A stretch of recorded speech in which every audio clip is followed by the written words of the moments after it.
Hi guys! May panibago na naman tayong decoration. Ay! Nalaglag! Ayan, kamamadali ko. Nire-decorate ko lang yung ating bagong order online. Ayan.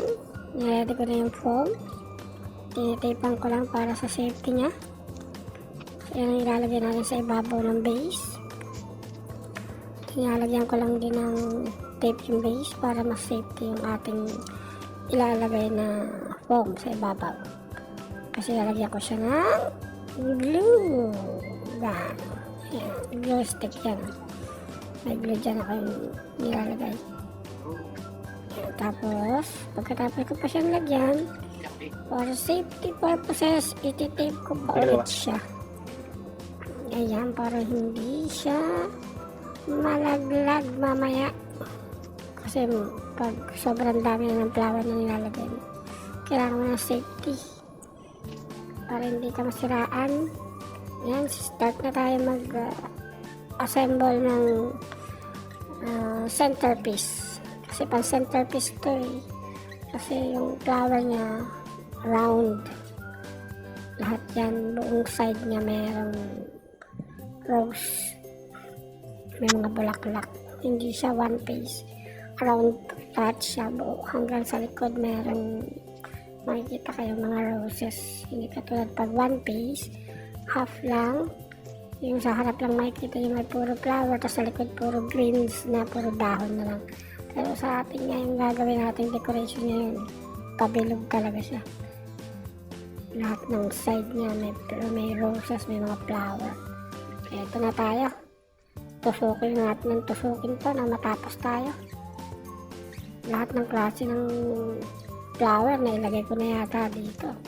Rose, baby rose, hydrangea, casablanca, wax, luminium, malami. Mahirap at matagal din to i-arrange. Kaya maraming rose tayong gagamitin. Actually, mahal din naman itong gagawin kong order na to. Nasa 550 reals dito sa Saudi. Yung kasama ko, nagpapalobo pa ng isang order. Ayan. Nakikita nyo na yung pag-arrange. Ganyan lang. Tapos itigyan nyo lang yung tamang laki. Hindi lang basta-basta tusok ng tusok. Meron din yung sukat. Kailangan sinusukat nyo rin yung yung stem ninyo para makita nyo yung pag-arrange ninyo. Distribute ko lang din yung mga flower na ginagamit ko. Ayan, baby case. Baby case tawag dyan sa ginagamit ko ngayon, tinutusok.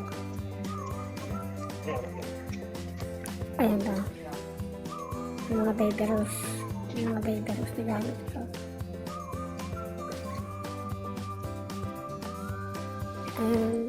Stoma na yan na purple. Ayan ang purple.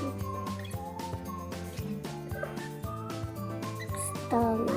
Kinakarat ko rin. Separate ko lang din siya para mas ganda ang pagkaka-arrange. Wax naman ang sinusunod ko. Yung wax na kung tawagin namin ito mop. Dark pink yata siya, parang dark pink ang kulay niya. Ayan. Malapit na rin tayo matapos. Tapusin niyo po itong ginagawa ko para po magkaroon kayo ng idea kung paano gawa ng centerpiece. Para kahit kayo na lang gumawa. Kung meron kayong garden at may mga flower din kayo, pwede kayo mamitas, tapos ganito nyo na rin i-arrange. O, diba? Ang ganda habang tumatagal, napupuno na at bumibilog na siya. O, nakiki. Ganyan lang po. Malapit na po tayo matapos. Yan po mga loads. Sana nagkaroon kayo ng idea kung paano arrange ng centerpiece. Naalas ko lang yung puro dahon-dahon. Ayan. Marami pa naman tayong gagamitin dyan. Hindi ko pa nalalagyan nga ng mga ruscos, yung mga dahon.